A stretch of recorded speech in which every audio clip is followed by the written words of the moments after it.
കേരളത്തിൻ്റെ ആവശ്യങ്ങൾക്ക് വേണ്ടിയുള്ള ഒരു പ്രക്ഷോഭമാണ്. ഈ നാടിനെ തകർക്കരുത്, ഈ നാടിനെ അർഹതപ്പെട്ടത് നിഷേധിക്കരുത്. ഇതാണ് നാം ആവശ്യപ്പെടുന്ന കാര്യം. ഏതെങ്കിലും തരത്തിൽ അനർഹമായ ഒന്നും കേരളം ആവശ്യപ്പെടുന്നില്ല. പക്ഷേ നമ്മുടെ രാജ്യത്തിലെ സംസ്ഥാനങ്ങൾക്ക് ഭരണഘടനാനുസൃതമായി അവകാശപ്പെട്ട കാര്യങ്ങളുണ്ട്. ആ അവകാശപ്പെട്ട കാര്യങ്ങൾ നിഷേധിക്കരുത് എന്നതാണ് നാം ഉയർത്തുന്നത്. ഈ കാര്യത്തിൽ കടുത്ത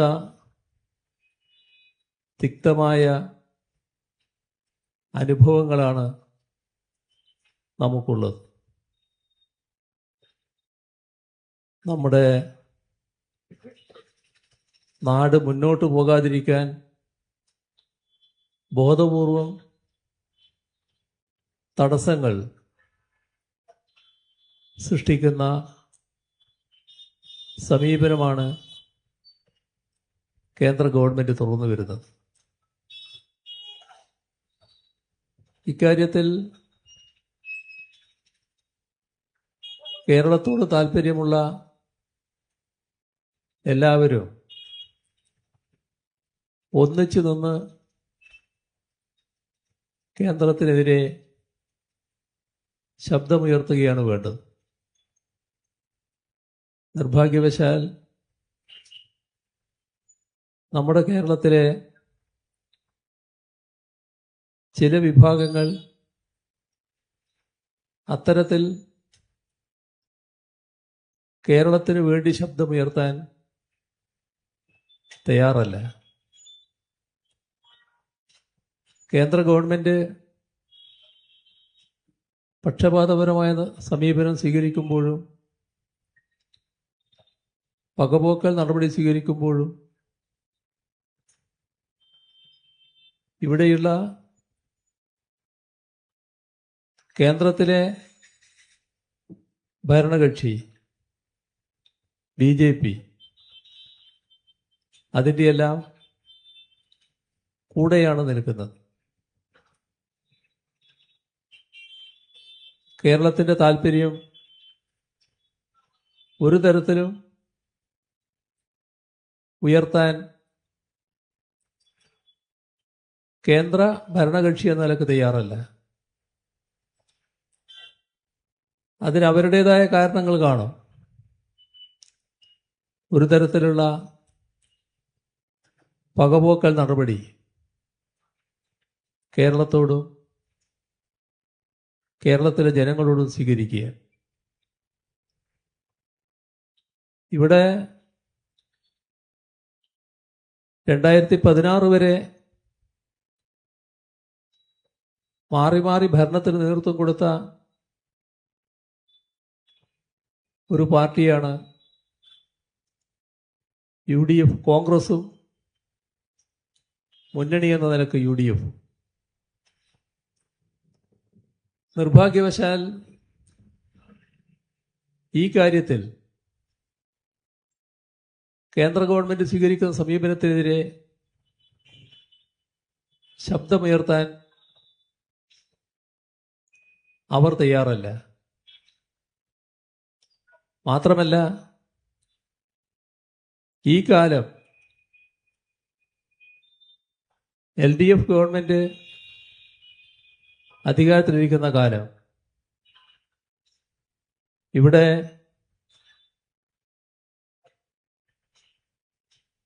നാട് മുന്നോട്ട് പോകാൻ പാടില്ല എന്ന ഹീനബുദ്ധി മനസ്സിൽ വെച്ചുകൊണ്ടുള്ള സമീപനമാണ് അവർ തുടരുന്നത്. ആ സമീപനത്തിന്റെ ഭാഗമായി നാം കണ്ടതാണ് കഴിഞ്ഞ കാലത്ത് നമ്മുടെ കേരളത്തെ പല രീതിയിൽ അവഗണിക്കുമ്പോൾ ആ അവഗണിക്കുന്ന കേന്ദ്ര ഗവൺമെന്റ് സമീപനങ്ങളെ പിന്താങ്ങാൻ കോൺഗ്രസും UDF-ഉം ഇവിടെ തയ്യാറായി. പാർലമെന്റിൽ അവരുടെ MP-മാര് അതേ നിലപാട് സ്വീകരിക്കുക മാത്രമല്ല, ഇത്തരം പകപോക്കൽ നടപടി സ്വീകരിക്കുന്ന കേന്ദ്ര ഗവൺമെന്റിന് പിന്തുണ എന്ന നിലയിൽ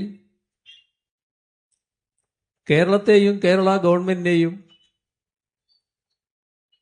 വലിയ തോതിൽ കുറ്റപ്പെടുത്താൻ ശ്രമിക്കുന്നതും നമുക്ക് കാണാൻ കഴിയും. അത്യന്തം നിർഭാഗ്യകരമായ ഒരു നിലപാടാണിത്. ഇതിൻ്റെ എല്ലാം ഭാഗമായാണ് ഇത്തരമൊരു പോരാട്ടത്തിലേക്ക് നമുക്ക് കടക്കേണ്ടി വന്നിട്ടുള്ളത്. നമ്മുടെ നാടിൻ്റെയും ജനതയുടെയും അതിജീവനത്തിൻ്റെ പോരാട്ടമായാണ് ഇതിനെ കാണേണ്ടത്. നമ്മുടെ രാജ്യത്തിൻ്റെ ഒരു സംസ്ഥാനമാണ് കേരളം. രാജ്യത്തിന് ഒട്ടേറെ കാര്യങ്ങളിൽ അഭിമാനം പകരുന്ന സംഭാവനകൾ നൽകിയിട്ടുള്ള ഒരു നാടുമാണ് കേരളം. ഇപ്പോഴും അത് അതേ രീതിയിൽ തുടരുകയുമാണ്. അപ്പോ ഭരണഘടനാപരമായി നമുക്ക് അർഹതപ്പെട്ട പലതും തട്ടിപ്പറിച്ചെടുക്കുകയാണ്. ഇത്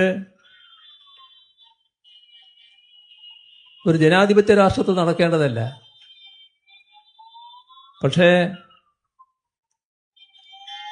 സ്വന്തം കയ്യിൽ ഉള്ള അധികാരം അത് അമിതാധികാരമാണ് എന്ന് ധരിക്കുന്ന കേന്ദ്ര ഭരണാധികാരികൾ തീർത്തും വിവേചനപരമായാണ് നമ്മുടെ അവകാശങ്ങൾ കവരുന്നത്, പിടിച്ചു പറിക്കുന്നത്. അത്തരമൊരു ഘട്ടത്തിലാണ് ആ അവകാശങ്ങൾ സംരക്ഷിക്കുന്നതിനു വേണ്ടി ഈ രീതിയിൽ ഇറങ്ങാൻ നാം നിർബന്ധിതമാകുന്നത്. ഇത്തരമൊരു അസാധാരണ സാഹചര്യം നമ്മുടെ കേരളത്തിൽ നിലനിൽക്കുന്നു എന്നതാണ് നാം കാണേണ്ടത്. ഇവിടെ കണക്കുകൾ വ്യക്തമാക്കുകയുണ്ടായി. ഈ മാസം മുതൽ, ജനുവരി മുതൽ മാർച്ച് വരെ 3 മാസ കാലയളവിൽ സംസ്ഥാനത്തിന് വിനിയോഗിക്കാൻ ലഭിക്കേണ്ട തുകയുടെ പകുതിയിലധികമാണ് ഏറ്റവും ഒടുവിൽ കേന്ദ്ര സർക്കാർ വെട്ടിക്കുറച്ചത്. ഈ അവസാനത്തെ 3 മാസം നമുക്ക് 12,000 കോടി രൂപയാണ് ലഭിക്കേണ്ടിയിരുന്നത്. നമ്മുടെ തനത് വരുമാനമുണ്ട്. ആ തനത് വരുമാനം കൊണ്ട് മാത്രം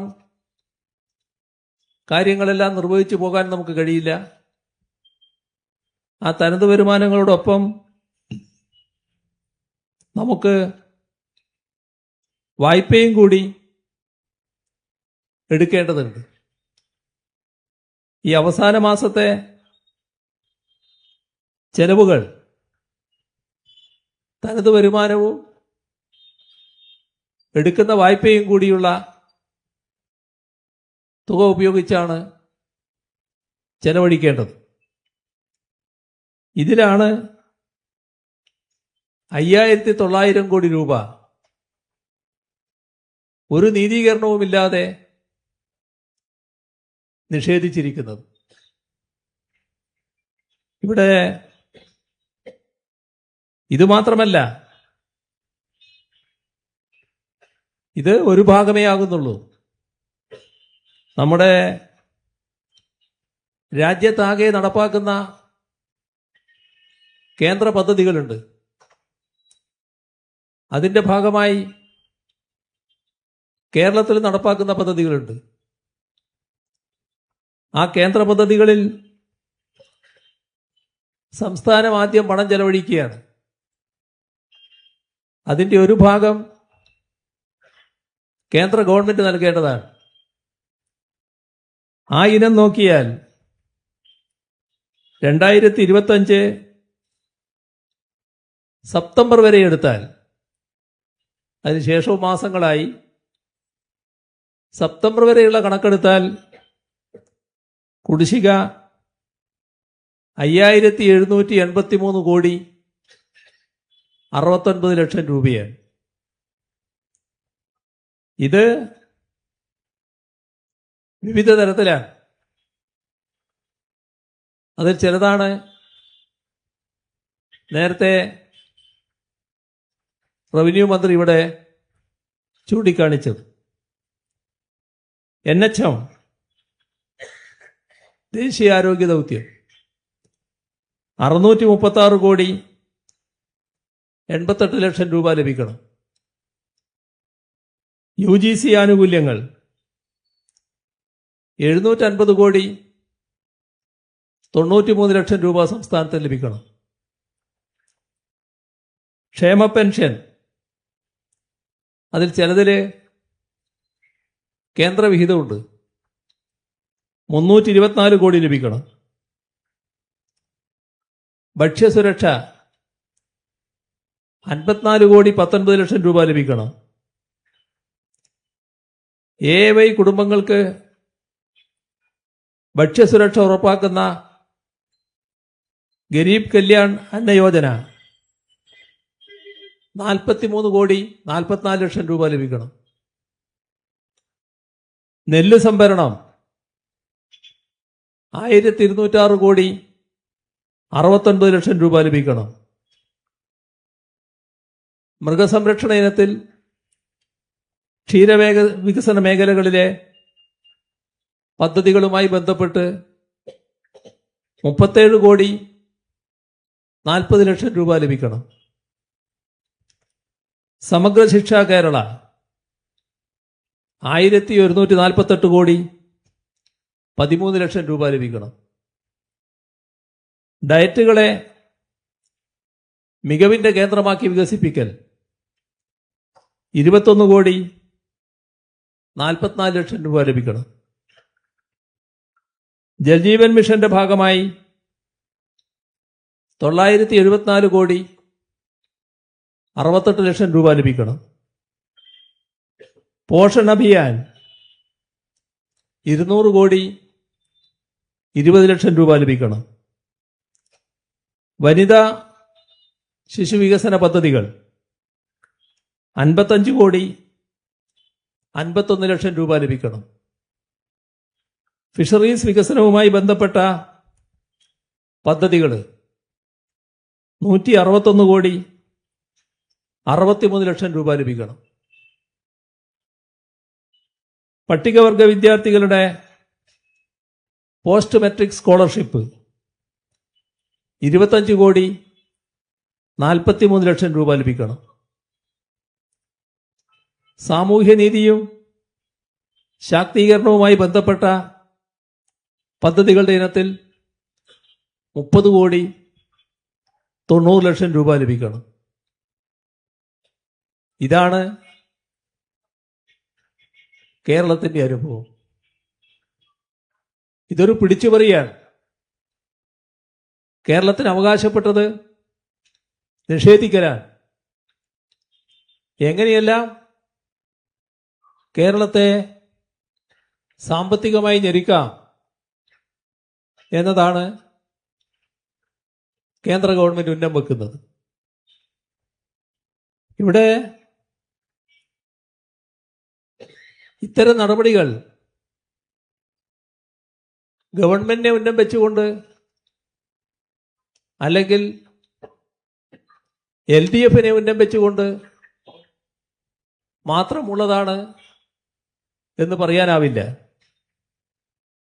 എല്ലാ വിഭാഗം ജനങ്ങളെയും കേരളത്തെ ആകെയും ബാധിക്കുന്ന നിലപാടാണിത്.